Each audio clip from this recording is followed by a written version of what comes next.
Guys, I just sold all my DPS and I picked up a full Sword Soul deck. I'm ready to win now. Sword Soul? That's so last week. It's all about Invoke DPE now, you loser. Hey guys, this is Tom Box. Thanks for tuning into MST.TV. In today's video, we're going to be looking at December meta trends as of right now. Step aside, Sword Soul, your yesterday's news. Now it's all about the Invoke DPE. But really, we're going to be looking at some of the current card trends, the top decks that have seen the most success so far, and we're going to look at the most frequently played hand traps and techs, and overall, we're going to get a summary of the playstyle of the current format. All this information is gathered basically from all over the place, from Pack LCS, DB, even EDO Pro, and even locals from areas all over the place. So hopefully this will be applicable to you, and hopefully by the end of this we'll be able to consolidate maybe steps to move forward and things that we should do now to adapt so that we don't auto lose to certain plays that are currently really popular. Now for card trends, there's two I want to talk about. First one is going to be Small World being adapted into basically any meta deck that's capable of playing it, and to the point where people are putting in bridge cards so they can search for anything in the deck. That's like the Dynetherium for the bird ups, and I guess for Sword Soul they can just use any hand trap and they can basically search for anything. And if your deck is capable, definitely give it a try. Previously, if you pulled it, maybe you weren't too happy about it because it was one of the cheaper cards, but now it's definitely rising up in price due to its popularity. So I guess congratulations for that sleeper card. Second thing that I want to talk about is the downfall of Crossout Designator. Crossout Designator is definitely dropped off the face of the earth right now because no one's really playing the card. Perhaps we're going to see it come back in the future when, I guess, if the meta gets more and more solved, you might see it more common, especially in mirror matches, where in mirror matches, a card that's capable of negating anything is like always a win in my book. It's definitely dropped off in terms of its price point as well, so now might be a good time to pick it up if you guys wanted it. And let's go into some of the top deck stuff right now. Okay, so bring down the chalkboard. We have the top decks right here. Number 1, 2, 3, 4, 5. In terms of number 1, we have Invoked DPE. Destiny Hero Destroyer Phoenix Enforcer is going to be shortened to DPE. So what makes it so strong? Well, the Mechaba protects the Winda's Schism from getting popped off, and the Winda comes out later, so even if everything gets like Dark Ruler, it doesn't really matter anymore because Winda is still live. Fleur-de-Lis still acts as an additional negation that's stuck in the hand that drops another big body, and ultimately they have OTK the turn following up, which makes it very, very difficult to play against them. And so a combination of Droplet and Chalice can turn off two of the main interaction, being the Mechaba and the Fleur-de-Lis. And if you can eat the negation from the Fleur-de-Lis, and with Mechaba and Winda turned off, then you can get your chance to play, which is really weird because that's a lot of cards you gotta commit to. Now in terms of deck number 2, we got Bird Up. So for Bird Up, we have Tri-Brigade Lyralust. People are finally realizing, hey, we should play this like a Lyralust deck because the Lyralust deck is actually pretty good. With the Bird Call being able to search it out and being able to build a lot of strong Xyz plays, no wonder it's being really successful. You can build your Utopic Future Draco, giving you the negation, search a ton of cards. One Ash is never enough. One hand trap is never strong enough. You need something as strong as Droll to turn this deck off. And you can see a lot of Drolls going into people's main decks now because of the amount of searching that's happening in the game right now. Against Invoke DPE and against Tri-Brigade Lyralust. And against, like, there's just a ton of decks, even like Fluandereeze, it just works against all of these matchups. Remember, the Lyralust part is the part that probably hurts the most, that you probably should stop, because the Tri-Brigade stuff is mainly a follow-up, but the boards that they build, this is a deck that builds one of those unbreakable boards, similar to the 2020 days, but this one has multiple bounces if you special summon. Ensemble is going to bounce your card back. They've got the Monster Negate on the board. You can't target any of their cards. They have an Apex Avian also on the field. It is a nightmare to break. You either show Sphere Mode every monster off of the field, or else you're going to have a really tough time. You need Dark Ruler No More to negate everything, but they put Oath into Graveyard to negate your Dark Ruler No More. Maybe consider running a DD Crow. I'm just saying, that's just something maybe you have to consider because it's not that easy. And even if you wanted to, it's probably going to be problematic because they got that Omni negation along the way. So in other words, the protection have protection on top. Next, we go into number 3, Phantom Knights. Now, Phantom Knights, they are kind of in an interesting situation. They are still building very strong boards. They still finished off with a DPE. They have everything like they were. They have, again, layered negation is the trend right here. They've got their fog blades. They have their DPE. They have, I believe some of them even put up an Appaloosa, but a lot of them also just jump into Utopic Draco. Like a lot of Xyz-based play here, but this is, again, another unbreakable board. But one thing to note is that they also play Artifact Dagda, and they can set up Dagda, set up the Scythe, and they use DPE to pop the Scythe, forcing you to have no access to your extra deck, and that does hurt. And finally, we go into number 4, which is Sword Soul Tenyi. Regular Sword Soul is still very strong because they play power cards, power techs that you just have to respect, like Solemn Warning, Solemn Judgments, Triple Tack. These are all cards that you just have to respect, because if they have their whole board and these are the cards they follow up with, yeah, you're likely going to die. But Sword Soul Tenyi, on the other hand, is just more consistent, more names, more worms for you to play, and on top of that, they can play around Nibiru. A lot of people thought that Nibiru would be very strong against the Tenyi variant, but they just go into Chao Feng and you're forced to Nibiru them before they even drop their first normal summon, and that never feels very good because the token that you give them lets them proc off all their Tenyis, and that's how they can rebuild their board, set up some traps.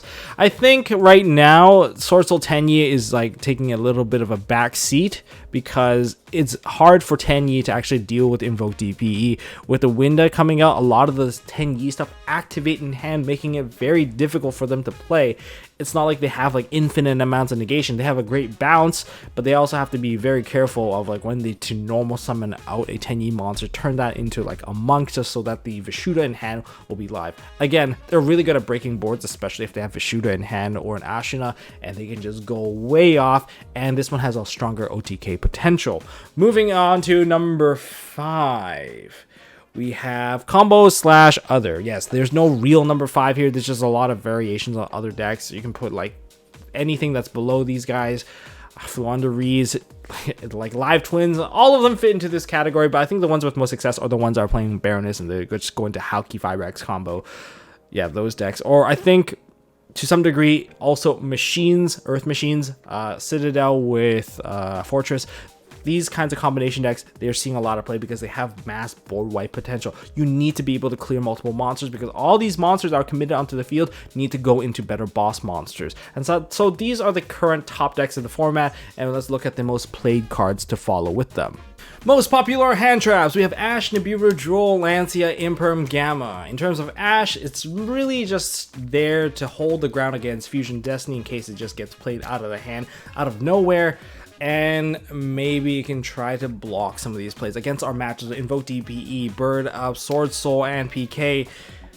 Ash is okay, has a couple of targets it can hit here and there for everything, and eventually I think it's just like not good enough overall, but it is still here played in 3s. I think there's all good reason because there's just a lot of like spell cards that just 1-for-1 trade so that they can't build up their advantage and can't fix up their hand. I think that's what it's really for, and Fusion Destiny. But for Invoke DPE, I guess you're kind of stuck taking the gamble of whether or not to hit the Alistair or the other Meltdown. But if they suddenly just play Ecclesia, there's your hit target right there. Now in terms of like Bird Up, this card is Bird Call or Fractal. I don't think there's really much else to it. PK, you can hit the Rusty. Ideally you hit the Rusty so that they don't put an additional card in the graveyard and set a Fog Blade. Yeah, that's kind of important. The Sword Soul, mainly just search card and Pot of Desires. Everything else kind of gets chain block, or you can hit the Ashina so that you don't get stuck under Chao Feng. Nibiru, again, DPE, Invoke. They have Mechabot. It's hard for you to actually use it. You have to pair it with like a negation. Against Bird Up, now unlike like 2020 or 2019 Nibiru, that Nibiru, once it drops, it wins you more or less the game. But if you try to drop it like now, it's like a part of removing a layer of the negation. They'll play through it, they'll build more of the board, but they won't have like perhaps 1 or 2 key monsters that would be there to suppress and make the unbreakable board unbreakable. And Bird Up is one of those cases because they go into Utopic Future. They're going to be able to negate it, so you have to drop it before they even summon out the card. And at that point, if they're still holding a Barrel Canary and they got their Tri-Brigade stuff, they'll play the Tri-Brigade stuff, drop the Barrel Canary, and still build a decent board to hold the line. As for PK, yeah, you smash their board. It's pretty fun. just watch their face just melt. And their Sword Soul Tenyi, they can play right through it. They can just, if they have two names, one being Ashina or a Vessel, and then any other name, they will build a Chaofeng, and you're forced to drop it before they even do their first normal summon, which means they still potentially build a board, but it's still a worthy trade. And even against like a pure build where they start with a Baron, you should still drop the Nibiru on them, because you're trading away like the Baron's ability to negate a card, and that's big. That's like a 1-for-1. That's like you're turning your Nibiru into a Chalice, otherwise you wouldn't even be able to use it on your own turn. Now, Droll and Lancia are two extremely powerful cards in the current format. DPE, well, you drop Droll or Lancia, it skips their turn more or less. One turning off their ability to fusion, the other turning off all the searches that they get. They search from App Cologne, the Meltdown itself. It just leads to like a long line of searches, even the Schism, all the way to like the Dogmatica stuff. Everything gets shut off. Bird Up, that's at least 5 searches you're turning off. PK, Droll, not so good. Lancia prevents them from building a board. They have a lot of banish-based effect. Even against Sword Soul Tenyi, the Droll is mediocre, but the Lancia, on the other hand, if they're playing Sword Soul, boom. There is no Sword Soul effect being activated because there's nothing for them to activate because they can't banish. So that's why Lancia is also seeing a lot of play. Imperm's Imperm, Gamma is Gamma. I don't think I need to explain these. Just hit priority targets or hold it in your hand for the Imperm so that you can turn off maybe a Floodgate monster. Now, before we continue, don't forget to check out MSTmerch.com because there's a huge sale going on. Everything is on sale, and we even have a new product that's also on sale, which is the white box dividers, because we're almost out of black ones right now. These ones won't restock until next year, so grab these ones while you can. If you guys are looking forward to sorting your collection, this is probably the craziest product out there. Comes with 90 cards in here, A to Z, 3 times over, with also a hashtag card if you guys want the hashtag card for number-based cards. And one fun fact I realized is that they also fit nicely as like a deck divider within your own deck box, because they just somehow fit nicely in there. It's pretty big too. These things are huge, and they can block off your opponent from seeing, you know, the first card in your deck. And I'm also using the number as a token, so it also comes with numbers and everything. And number 4 is the one that I am using as a token for my Sword Soul, so go figure, right? For board wipes, we have Lightning Storm, Evenly Matched, Torrential Tribute, Ice Dragon's Prison. Yes, I'm going to count it in here for now. And we have Divine Arsenal, AA Zeus Sky Thunder. Lightning Storm across the board, 7 out of 10 side decks will have it, and some people even main deck it because they're choosing to go second. It is a solid board wipe. A lot of Sword Soul can't handle a Lightning Storm because they have a Baron, they bait the Baron, they Lightning Storm your board, and now your board is more or less broken because the back row does not work without a front row. And really good to wipe stuff against Wonderies. You can just clear boards. Evenly Matched, being able to clear both is amazing. Unless you have like a Solemn Judgment, we're just looking at some strict banishing here. That's why some people are actually choosing to play the Lancia to keep everything live, because they play Evenly Matched, boom, throw the card out, everything lives. I think it's actually a worthy counter side as well. To deal with Lightning Storm, just play most of your monsters in defense mode so that your monsters are fine. They're forced to blow up the back row, and you get to negate that, which is fine. And Evenly Matched, don't overcommit. That's all I can say, because this is a card that's going to be there, and if you don't have any sort of negation, maybe hold back 1 or 2 cards, because this is being more and more common in the side now. Torrential Tribute, on the other hand, this one's hard to gauge, because your opponent is also sacrificing all their own monsters to play it, and if they're playing something like PK, nah, they won't care. They'll just rebuild their board. If they're playing Eldritch, they won't care. They'll just rebuild their entire board. That's why Torrential is really effective, because most monsters on the field, they're not even in their final form. Therefore, if you Torrential them before they actually get to do anything, it's like, you know, the anime faux pas. Attack someone during their transformation. That's kind of the same deal. You just don't let them get to the end board. Ice Dragon's Prison is really good. Lots of monotyping. You got Winged Beast, Worms, Warriors. It's just pretty easy to kind of list them all. And the Spellcasters is going to be an effective removal for sure. And Zeus. Anyone that can go into Zeus. We are looking at Tri-Brigade, and I believe there is also, what's the other XC summon deck? Like PK, Tri-Brigade, and PK both have access to this. So if you make an Xyz monster and they whack into you, you're pretty screwed. I think both of them can actually hit you directly, Correct me if I'm wrong, but I know Bird Up definitely can, and they'll be able to wipe your board into a Zeus. And well, we'll see you at table 500 at that point. Now these floodgate plays, if you like lost, you decided to go first, or your opponent made you go first somehow.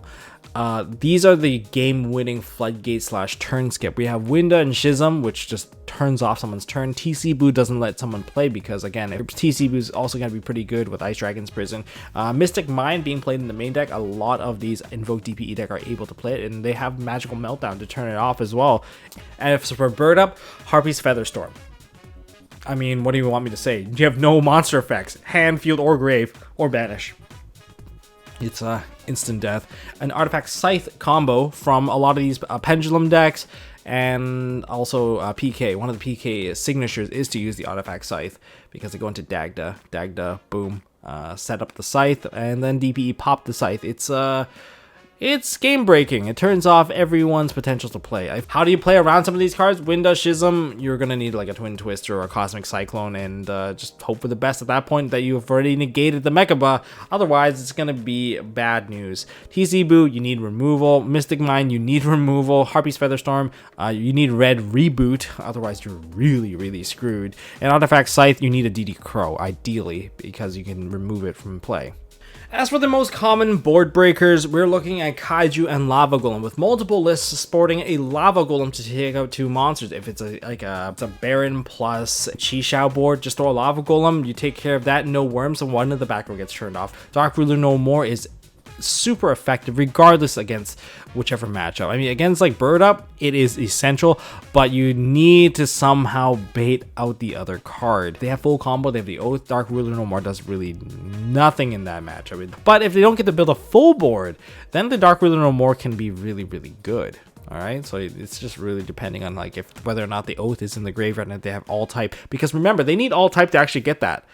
They need all tri-types. So if you can remove one of the tri-types and play through it, that's your incentive. Forbidden Droplet, it's just really good. It's just like Dark Ruler No More with a little bit more oomph. You can do damage. You can potentially just OTK your opponent. Vishuda, like Tenyi, Vishuda, can single-handedly break any Baroness board, which is why the Baroness isn't exactly as popular these days because there's a lot of one-card outs. Unlike Baroness, DPE is also a board breaker that's very, very sticky, and it's just a one-card play. And you're gonna be dreading this card. Oh my god, this card's basically ban worthy. It's just so sticky. Just if you don't want to ban the card, just errata him. So after hearing all that, this is my digested spit out of 3 cards that you guys can try.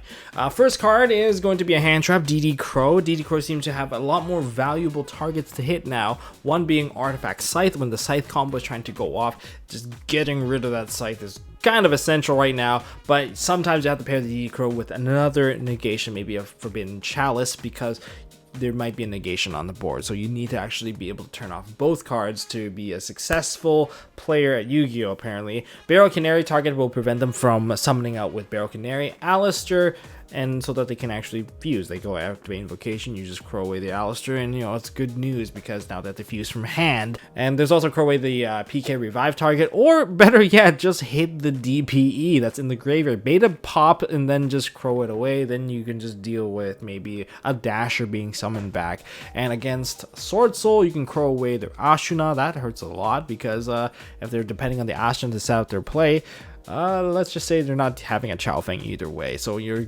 basically trading a DD Crow to prevent a Chow Feng from occurring.